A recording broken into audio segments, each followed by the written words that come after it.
What is going on, guys? This is obviously Jordan in the infamous Opinion Corner. Today I'm repping No Label / Born to Stand Out. Shout out to Uche for this. This is sick, man. What should I say? Austin these days? I don't even know. Always going to be Uche to me. This is cool. On the back it says, I need more space in this corner to turn around because it's... You see that? Is that visible on camera? It says fear love. That's one thing I don't do. Love is my... Anyway, so today's video we're talking about if you haven't noticed by the speakers, just if guys, I don't even know if guys care, but just if you do care, these are the Surface headphones 2, really cool. I was gonna get them in matte black, but they were sold out for so long and I just needed noise cancelling headphones, so I ended up just settling for the grey ones.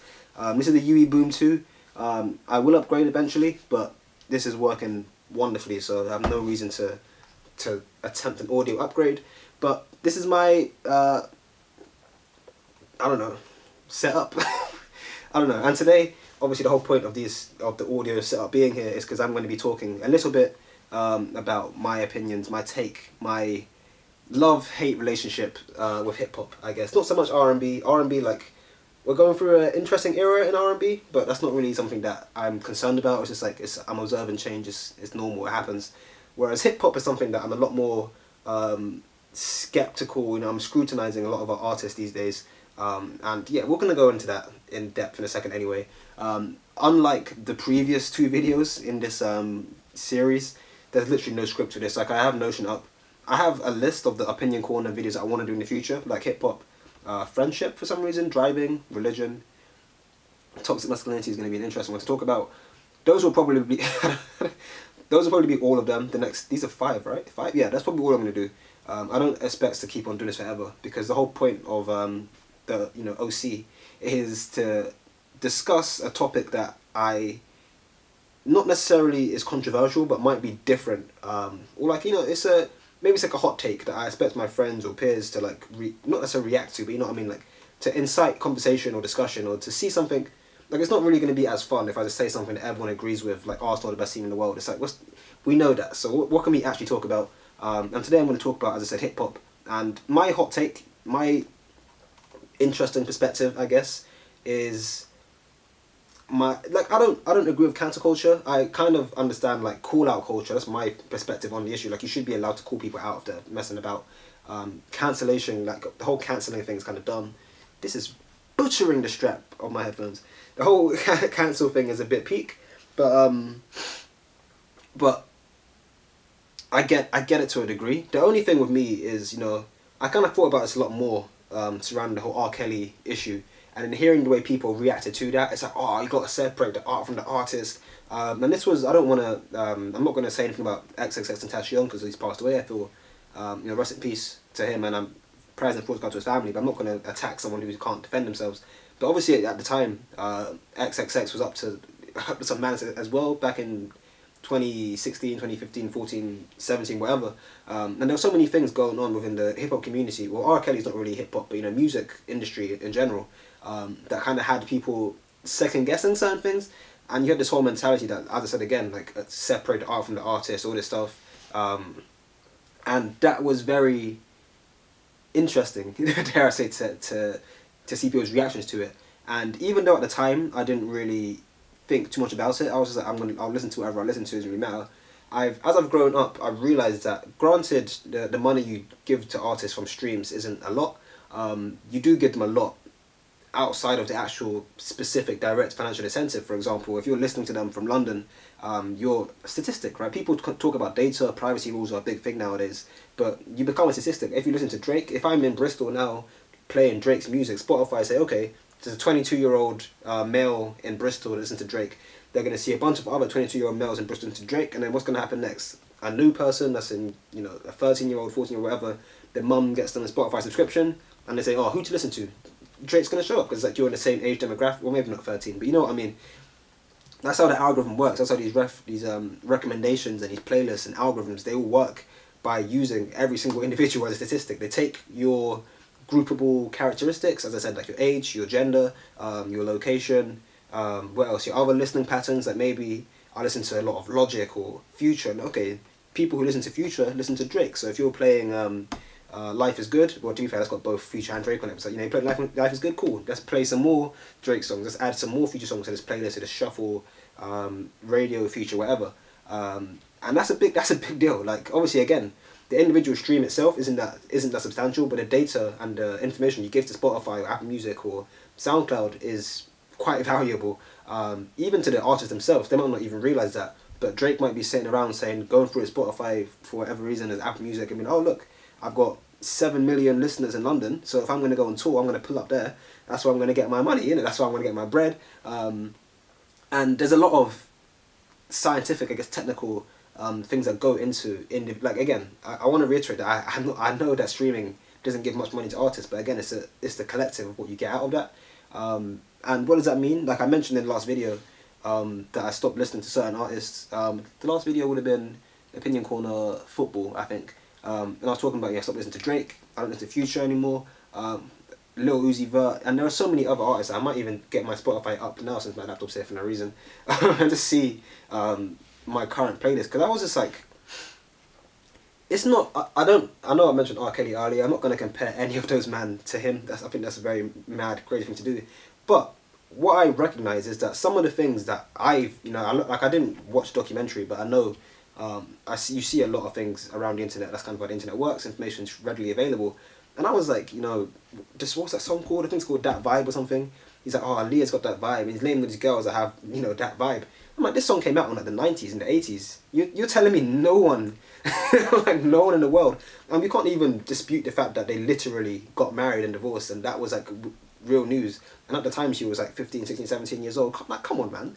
It doesn't take a documentary 20 years later to realise, like, fam, by the way, I know this is technically all alleged, but, R. Kelly, if you want to sue me, I'm account to sue you straight back for wasting my time. I don't even care, like, you did it, bro. we know you did it. Actually, I kind of want to get sued now, just for the vibes. I can use that for university, get my extenuating circumstances bill kind of sorted out. Maybe that'll get me through. Maybe then I'll stop failing this stupid course. But you guys know what I'm talking about. I just think it's crazy. To be fair, like, I've been banging out Anniversary a lot recently, Bryson Tiller's new album, and there is of course a Drake feature on there. So I'm not like anti-Drake, and I think this is what I was kind of getting onto when I was like circling around the R. Kelly topic. But it's like, of course, when it comes to people like that, but when it comes to people that have actually done bad things, I understand the cult, like the ideology of the culture there. It's like you've messed up, and we're not gonna reinforce that. We're not gonna enable that culture anymore. Again, as I was talking about, the streams aren't that much, but the data, the statistics, all that stuff, the algorithms, the playlists are actually quite important. Like I remember when Spotify said they weren't gonna stream XXX in Paris anymore. That was big news. It's like that's a big source of like what's the word for it? Like publicity. People find you that way. You get free streams that way, like in shops or whatever, when they just play like random playlists. You get music, you get streams that way. People get to recognize and discover your music that way. So it's a big thing. It is important. But as I was saying, like R. Kelly's someone who's actually done something. There's several artists out there who've actually done something. Is it Octavian? I've never really been into UK music like that. I don't know. I kind of like some UK music, but a lot of it, being someone who lives in London, I don't recognise the culture they're referring to. I mean, that sounds crazy because in America I don't recognise the culture, even less so there. But at least like, it sounds good to me. I don't really like the way drill sounds personally. That's just my personal take. I don't actually care what people listen to. Yeah, I don't care at all. People play Drake Future around me. I'm not like, oh, turn it off. I can't do that. It's against my morals. Like I'm not. It's not that deep. But I do think there are some characteristics, some traits, some perspectives, I guess, that people kind of gather from this certain sort of music that isn't good. It's not good. I have no necessary hatred towards any of these artists, but like Future, for example, I always kind of felt a way about the way he's got like so many kids, so many women, and he's very like promiscuous and talks about drugs a lot. But I still kind of let that slide. It was when Juice WRLD passed away, and I remember the interview he said at some point, and he said, "Oh yeah," I think the interviewer asked him like, "How'd you get into drugs? How'd you get into that? Why did you start making music? Blah blah blah." And he was like, "Is that Future? I listened to Future. I think he said Lil Wayne and some other artists." And he's like, "I didn't even think about doing any of this stuff until I heard their music. I really liked their music. Future always talks about sipping lean, blah blah blah. So I thought I'd try it too. It sounded cool." And I'm like, that's crazy, man. Like, Juice WRLD literally passed. Sadly, I'm not going to go into it in depth again. I don't like talking about people that aren't here anymore, but passed from a drug overdose. And I'm not trying to blame Future for that by no means, but it's like you can actively see how that culture, how that the lyric, not literally the lyrics. I don't want to make it sound like hip hop's like an evil thing, but it's like once you start to glamorize, drug culture, or like calling girls, itches. Well, there are like certain words that kind of become socially acceptable. You hear a lot of white guys say, "Oh, I'm allowed to say the N word because you said it in a song." I'm like, I don't condone that. I'm not gonna actively stand in front of someone and say, "Oh, you can't say that." That's not really something that I do. Maybe I should do that more often. To be fair, call guys out. I kind of find it a grey area because like they do say it in a song. If anything, I've got to have a go at certain artists for the way they promote, the way they their songs. But that's kind of the point that I'm getting at. I don't like. There are things that I don't like in the culture that I think stem from those issues. I mentioned Future and how he talks about drugs a lot. I think he even said in an interview, like, I don't actually do these drugs, but if I talk about it, it sells. He says, if I don't talk about drugs, they don't sell, so I'm going to keep talking about it. And then, like, within months of me seeing that interview, I see Juice WRLD passing away from drug. I'm like, I don't know. I think it's sad. I think even hip hop, to be fair, I remember seeing a statistic somewhere about, let me try and find it on Google, of the top cause of death or something for artists in individual genres, and like the average life expectancy of a hip hop artist in America is like 32, and that's so sad, man. That's so sad. Cause of death by genre. If I find it, I'll put it on the screen for you guys to see it. But it's very interesting. The first line is the average, the US life expectancy, and the thick line, the bold line, is the musicians in that list. So you can see in the blues men, well, to be fair, both men, females and males in the blues industry actually live longer than average. So maybe I've got to pick up a guitar or something. Well, actually I have a guitar, but I guess a guitar is not really blues. I kind of need a saxophone or something. But anyway, as I was saying, you can see that how the list just goes straight down. And the lowest one is hip hop and rap. The average life expectancy is not, this is a very terrible chart as an engineering student. There's no grid. It's hard to make out what the numbers mean, but it looks like it's between 25 and 30, the life expectancy of rap, and then hip hop is like, that's about 30 as well. Like, that's ridiculous, man. And then if you go to this other chart here, the average cause of death, you see that, I shouldn't have clicked on it because now it's taking me to the actual website page. But like hip hop, 55%, 51.5%, sorry, of the deaths, to do with cause of death by genre in hip hop, is homicide. It's murder. Like, you know how crazy that is. Heavy metal, is it heavy metal? Or just as metal? Accidental death and suicide is quite peak. Punk is quite highly in suicide. But if you look at the homicide section, it's the lowest cause of death by average amongst all genres, right? So 6% is the average cause of death per genre. You scroll right down to hip hop and rap, 51 and 51.5%. You know how mad that is? How so many, like, this whole, like, I kind of get gangster rap traditionally back in the day. It's like people, that was kind of the thing they did. You see 50 Cent, Tupac, Biggie Smalls, all these Notorious B.I.G., I should say, very, like, prominent, I guess, gangsters at the time.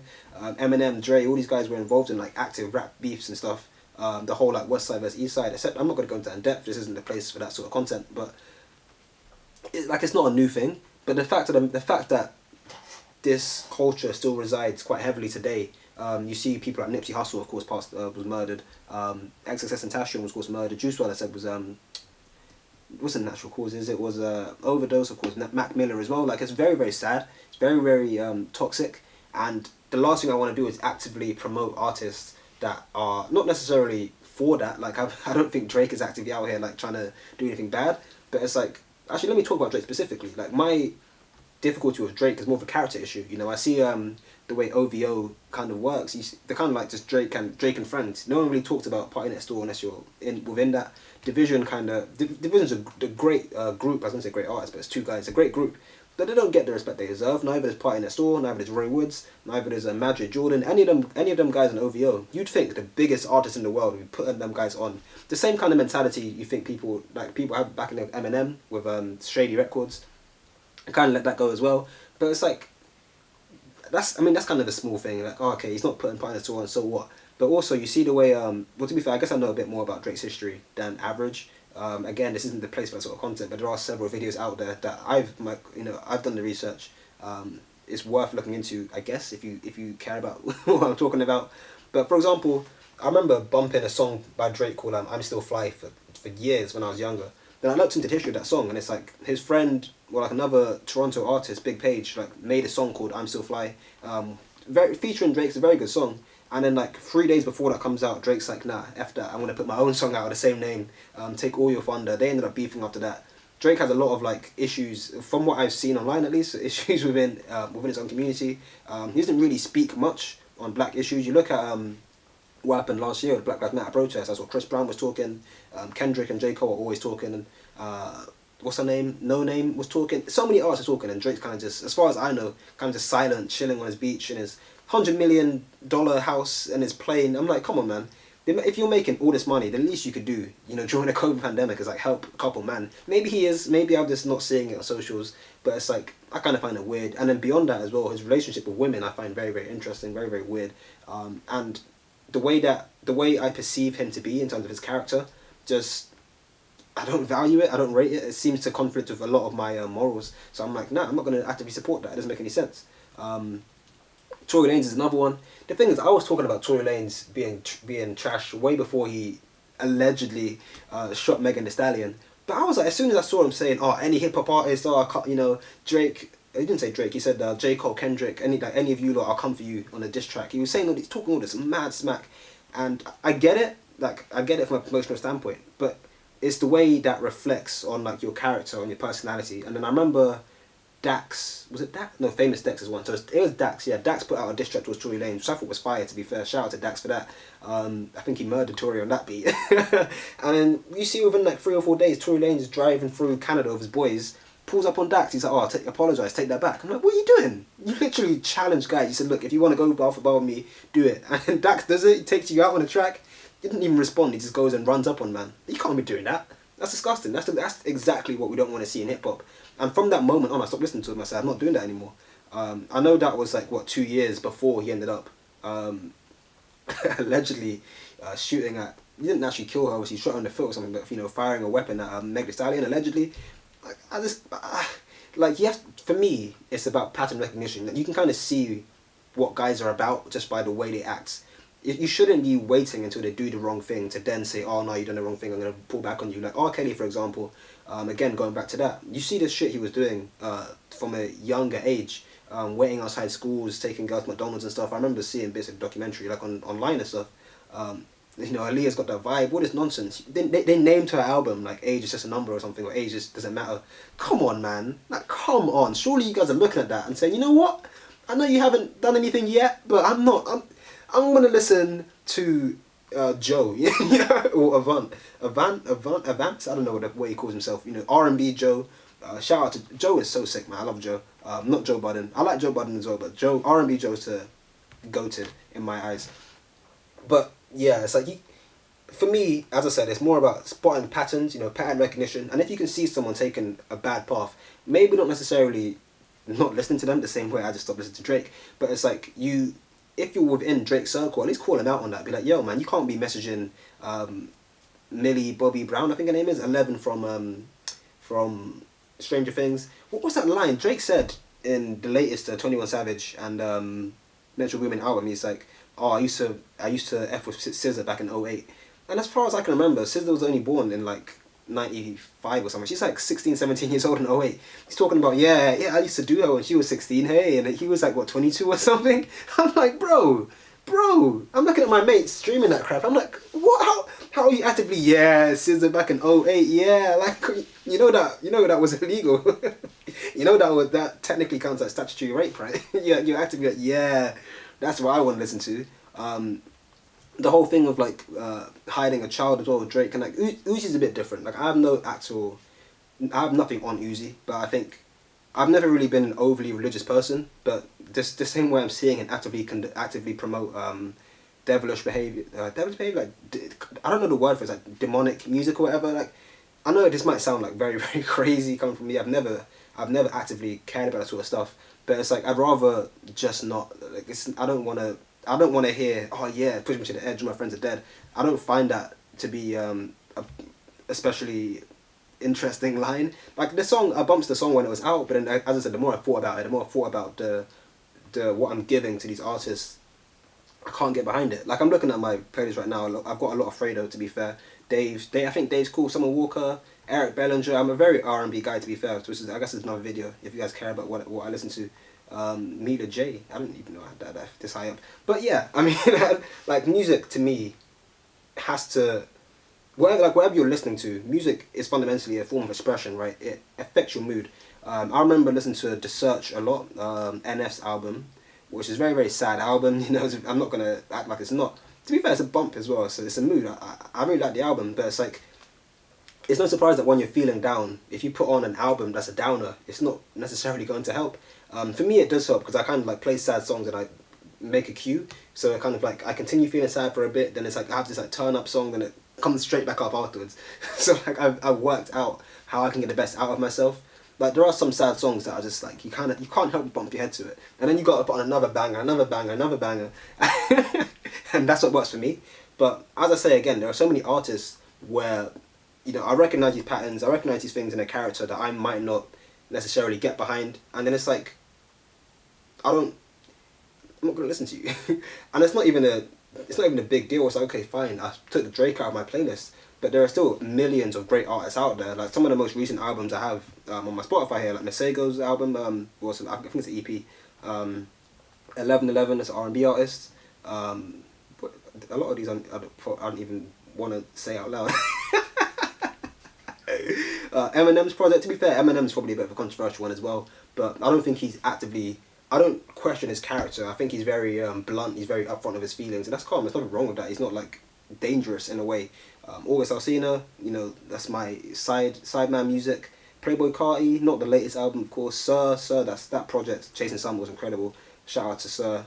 Benny the Butcher, The Internet, Hive Mind. That's not my favourite of their albums, but they're good. Like you can see, like none of, well, I mean, I'm not going to say none because it's controversial, because I feel like everyone's got something going on. Like Kehlani, she's obviously in in the public eye a bit more frequently than I think she would like. But I'm trying to listen to, like, what I'm trying to show here is that there's so many other artists out there. You don't, it's not like, oh, but what am I going to listen to about Drake? What am I going to listen to about Future? Like, another artist I've seen album, Black's a great artist. Logic, Juice WRLD, Miss Lauryn Hill. That first project was one of the greatest of all time. Like, I still bump that today. Pioneer Store I mentioned. Shout out to Samir Kabir, that's my guy. Evan Naropa somewhere down here. Westside Gun, Don Toliver for like a Travis Scott replacement. Like, I don't think Travis is controversial, but it's like, my fundamental point is I don't want to actively promote or listen to something if I don't have to. Like, I'm not going to sit and bump Drake's music if I think he might not be a great guy in real life. I've never met him, I don't know anything about Drake. He probably is a nice, wholesome human being. But from my perspective, from what I've heard, from what I've seen, from what I can gather from, you know, the readily available information on the internet, I'm not going to get behind that, I'm not going to listen to it. Again, I don't care if other people do listen to it, but I do think it's an important conversation to have, where it's like, at what point do we start to question these artists? I talked about it briefly in the previous video, the football one as well. At what point do you kind of stop giving them this extra freedoms, these liberties? And I think the same thing applies to everyone. Like, I'm not going to stand here and just, I mean, I kind of have been calling out these artists, but I don't want to, I'm not going to actively be like, oh, Drake is trash, cancel Drake. I'm not saying that. But for me, like, it's kind of past my bottom line of tolerance. Like, I don't want, you know, as I say, like, at what point do you question this? At what point do you question his behaviour? At what point do you put the two and two together and make a decision on your own based on, you know, what you've seen, what you've heard, and understand that, as I say, these guys shouldn't be exempt from anything. Chris Brown is a very interesting one, because I still listen to Chris Brown, but I know a lot of people will say, like, you know, Chris Brown, he assaulted Rihanna. I think he allegedly assaulted Frank Ocean as well. Like, he's obviously had an interest in trainer behaviours. So what, you know, where's the exception with him? For me, it's a case where this is a very bad take, potentially controversial. But the way I see it is, what he hit Rihanna when I was like 12 or something. He was a young kid. He's grown since. He's a different person now. She forgave him. Her family forgave him. Like, it's. Again, I know this is a dumb take. I expect to get hate for that one. But at the end of the day, it's like, if she forgave him, who am I to stand here and be like, oh, no, you can't do that, I'm not going to listen to you. And that's not even a case, again, I'm not even talking about his music. I can happily put Chris Brown's music aside. As I said, I'm a hip hop, I'm an R&B orientated person. Like, Road to Me's projects have been crazy good. Vito's a good artist. Who else to say that's R&B? Obviously, Kalani is probably one of the best R&B artists in the world right now, in my opinion. Elijah Blake, I F with a lot. Roy Woods, part in his tour. To me, for most of OVO, apart from Drake, I'm still cool with. And there's a lot of potential out there, but it's like I just don't think his character. Of course, you can always question someone's character, but I don't think Chris Brown is intrinsically a bad person. I'm not trying to say anyone's a bad person, but I don't think that I don't know how to articulate this very well, as you can tell from the before. But I don't know. I just don't. Maybe I should stop listening to it. Maybe I'm just lying to myself right now on camera. I don't know. I just expose myself. But yeah, I mean that's kind of it. I'm trying to think of other artists that fall into the category. Obviously, they wouldn't be in my playlist because I don't listen to them. But it's interesting for sure. I mean, 21 Savage is someone who I initially thought, like, I was watching, I was scrutinizing him a little bit. But I remember him coming out and saying, look, I'm not going to wear chains and jewelry anymore. I'm going to start buying that real estate because I want to show the kids the right image. And that's exactly the mentality that I want to see from my artists. It's like, if you're in a position now, I said this before as well, if you're in a position now to, you know, you're making money, you've made it through the door, you've made it in life, you're financially sustainable, at least in the current term, put guys on, man. You shouldn't be still promoting the culture that you just escaped from. Because if you enjoyed selling drugs and doing all this stuff so much, why did you work so hard to get out of it? And now that you have made it out of it, why are you still promoting that to young kids? Oh yeah, in the trap. Yeah, like we get it. We go if you want to go back, bro. Like, I don't need to hear you tell me about it. Especially when Future said that he doesn't even do drugs. He just talks about it. It's like there are so many artists that don't sell anything anymore. They're in like happy relationships now with women. Like, things are good. They just continue perpetuating the myth. This glamorizing hood culture just for the sake of selling music. When the fact of the matter is, there's like infinite number of genres outside of hip hop, and they all sell. Like, they all sell. One of the biggest artists in the world right now, Ed Sheeran. I've never ever heard Ed Sheeran talk about doing drugs. I've never ever heard about Khaled doing drugs. I've never ever heard. Must be fair, Logic has been a bit questionable in recent years. But if you look at his main albums as opposed to his EPs, he doesn't talk about drugs. Maybe Jack talks about drugs every now and then, but there are so many artists that don't talk about that sort of culture. They just talk, they just rap, they just sing, they just embrace the music. They express themselves as music is. It's a form of expression, and they have no problems selling albums, making money. So why perpetuate this myth that you need to talk about dumb things to sell music? If you do, and that's another thing as well. Like, when it comes to the artists I've mentioned and some others that aren't on my head right now, it's like, how can you tell me that like if you're just going out of his way and saying, like, if I don't talk about this, no one can listen to it, so I'm going to keep talking about it so it will sell. I'm not going to buy it. I'm not going to realize that reality that you're trying to fabricate. You're telling me if you put drugs in it, it's going to sell. Cool, I'm not buying it. No, it doesn't sell. It doesn't sell to me, at least. Obviously, other people can do what they want to do. It doesn't matter. But just for me and for my own moral standard, that's kind of my take. I've realised by now I'm probably just going around in circles. I'm still just looking through my playlist to see any artists that I think are worth also mentioning, because I don't know. I think maybe it's a bit bad to do that, to just call guys out for no reason.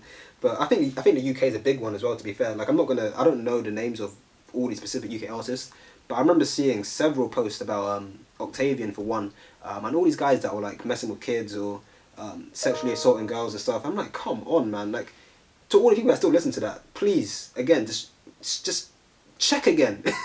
Just check again with every single artist you listen to. Go through some of their tweets, not the old stuff, because people change over time. That's kind of my take, Chris Brown, as well. People change. It's not like old habits aren't. Everyone's greater than the worst thing you've ever done. Like, Chris Brown shouldn't be defined by the one thing he's done. He's changed since then. XXX also was going through changes. I recognise that in his latest music, but just see what guys are thinking. See what guys are doing. You see how the baby murdered someone and he's kind of joking about that. I know it was legal or self-defense, but you got to look at these certain things and formulate your own opinions outside of their music. But that's kind of it for me. So if you guys enjoyed it, yeah,